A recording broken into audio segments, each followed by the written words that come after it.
Are you ready to learn how to actually manage employees when you have a remote business? If this is your first time on my channel, my name is Lai. I run a virtual assistant agency called 2XU, all remotely in the last 4 years. And I post videos every Sunday and Thursday on how to work from home and how to have a business from home. So make sure to hit the subscribe button right there so you don't miss any of my videos. Now, as of the 16th of October, 2XU has hit our 4-year anniversary mark. But even before 2XU, I was also running another remote business. It was a book publishing company that still exists to this day. And I was running that for about 3 years before I started 2XU. And in the essentially about 7 years or almost a decade of running businesses online, I've learned a thing or 5 or 10 about how to actually manage employees without having to lose your mind and lose your marbles, and hopefully walk you through the mistakes that I've made so you can skip them, so you can learn better and faster than I did, and hopefully have your employees really thrive when it comes to working remotely. Now, the first thing that you need to do if you are planning to either switch or you do already have a remote business and you're hiring employees into it is you need to set clear expectations and goals for them, and not just have it be where you hire them, you plug them in and they will figure it out. It can't be that way, because unlike if you guys were in an office, it's not going to be easy for them to knock on your door, to set up meetings.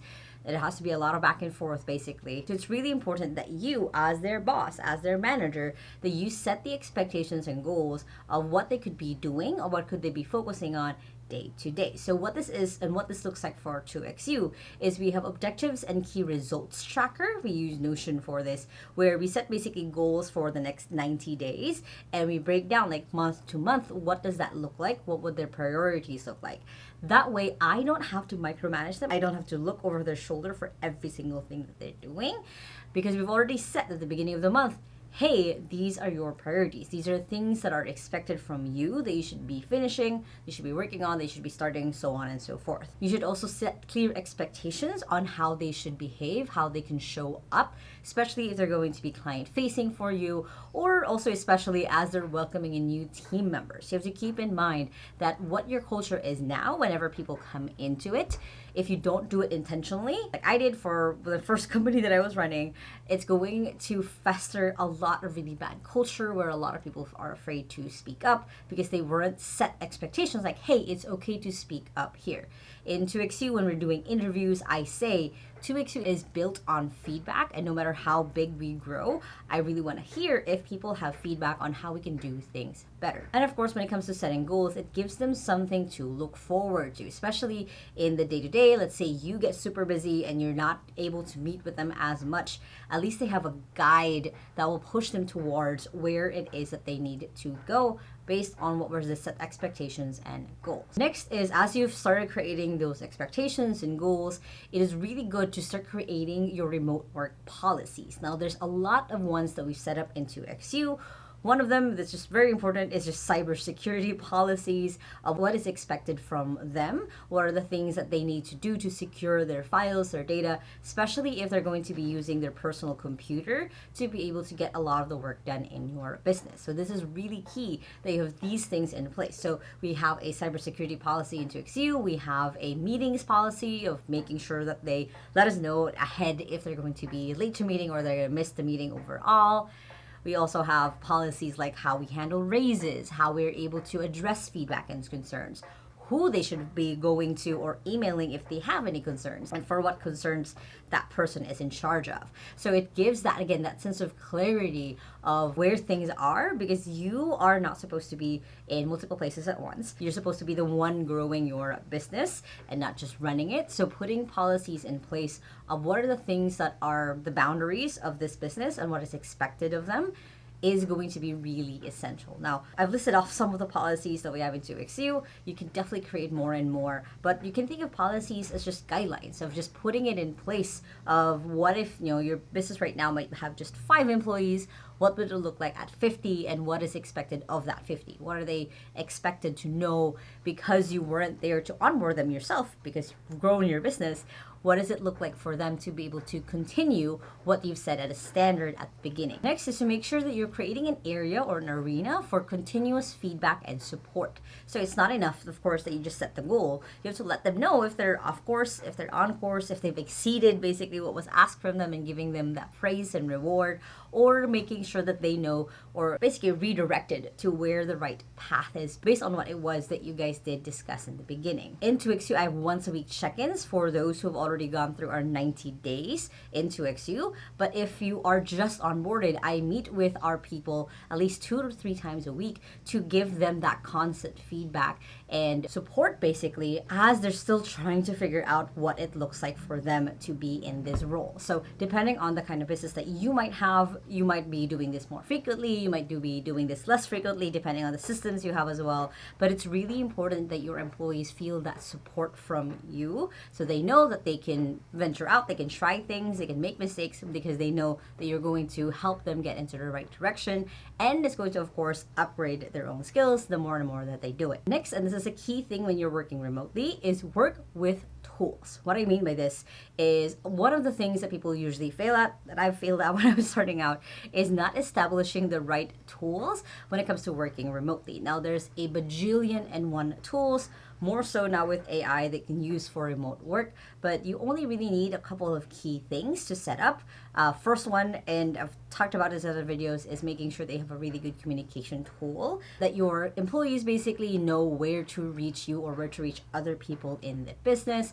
Making sure that you have a really good payment tool of like, how are you going to pay your employees, a good monitoring tool of how you're going to make sure that they're actually getting the work done, and a good project and task manager, so then there's visibility of what each person is working on, and you don't have to keep tapping them like, hey, what are you currently working on? You can just look at the project and task tracker. Tools usually make or break a company, mostly because either we overcompensate or we under get like the tools that we need for the business, and it is not usually tested, or we keep paying for things that aren't really being used in the company. So it's really important that you work with the tools, that you use them, that you kick off anything that you don't need to actually be using, or it was just a hype basically. So making sure that you have tools that actually support your people, rather than make it be a hindrance where they're opening 5 different applications just to get one task done. So just keep that in mind, that at least making them like interlace each other, make it make sense for the people who are going to be doing the tasks or the projects in your business. Next is make sure that you focus a lot on communication. When it comes to remote work, communication also makes or breaks basically how things are done and how things are run. So you have to keep in mind to put in not just the tools basically for communication, but the systems for it. So as I mentioned, for us, we have recurring meetings inside of 2XU. We also have monthly coaching calls, so we can go through, their wins, what they may have struggled with, what they could be doing better in the next month. We also have team meetings where we can bring up certain issues to the team to be able to be discussed. Or we also have different avenues where people can send with templates as well if they have other things that they did want to bring up, and a way for them to brainstorm by themselves before they bring up a project or a new task that they wanted to add. So there's different systems that we've put in place, so it's easy for us to communicate with each other, even as we might be working in different time zones, even as we're working in different areas. If we've never seen each other in person before, it creates that like continuity of like, hey, we're just communicating, we're just making sure that things get done. Next is make sure you start building relationships. Now, a business coach of mine, his name is Dan McPherson, he gave me this really good sentence basically of employees, clients, anyone. They're looking for 2 things. They're looking for connection and movement. And when you're working remotely, it's even more important. So what that means is the connection part is that you connect with your people. You get to know them. You see what inspires them, what moves them in their day-to-day, basically. And you see what are things that demotivate them, that stop them from doing what it is that they want to do.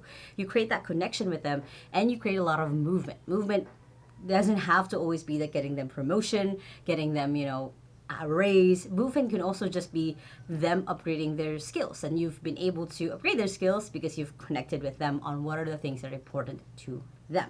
So it's important to keep in mind those 2 things, especially again if you're working remotely, because you don't have, you don't see each other every day. You don't, unless you have that daily meeting, you don't see each other every day in person. You lose a lot of the subtleties of, body language, of movement, So it's really important that you focus on building those relationships with your people. Next is, of course, try to promote work-life balance. Now, if anyone asked me a few years ago, and probably still my answer today, if I believe in work-life balance, I would say not really, because your work is really part of your life. It's not two separate things. It's up to you to set the boundaries of what one part is to the other. Just like how you create a boundary of like, hey, this is me as a friend, this is me as, a girlfriend, this is me as a sister, this is me as a daughter.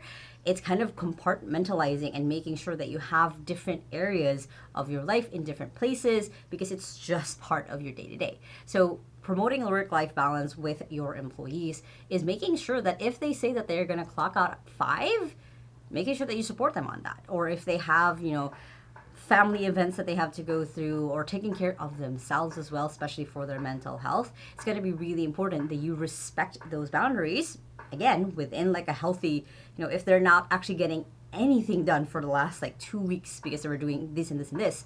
Okay, this is why important to set expectations and the goals so they know what is important for the business, just as you hopefully know what's important to them. And of course, make sure that you celebrate successes, especially in the beginning as they're still getting used to everything else, the culture, the day-to-day tasks that they're doing. It's important that you celebrate the successes of projects that are done, projects that are started, if they were able to wow a certain client or a customer. Making sure you highlight these so you keep encouraging them. That's essentially what you're doing when you're praising someone, is you're encouraging them to do the same behavior moving forward, because it rewards the business in different ways as well. So keeping in mind to be on a lookout for the good things, be on a lookout for the things that they kick butt in, the things that they achieve in, because this will encourage them to show up more and more in that way. And of course, constantly just review your work practices. What this means is you don't want to set and forget basically the policies, the systems you've put in place, but you want to constantly, and in 2X we do this quarterly, just review where your practices and systems are at. So then you're able to keep improving and keep upgrading, and you keep working with your people on how they can show up best when it comes to working remotely. Now, as a business owner myself, I understand that the working remotely might not be the best fit for you, or it might be the perfect fit for you. So depending on where you're at in your business, I do have other videos on this channel to support you on that. So make sure to hit that like button if you guys like this kind of video, or comment below what kind of remote business do you have, how long have you been doing it? I would love to know.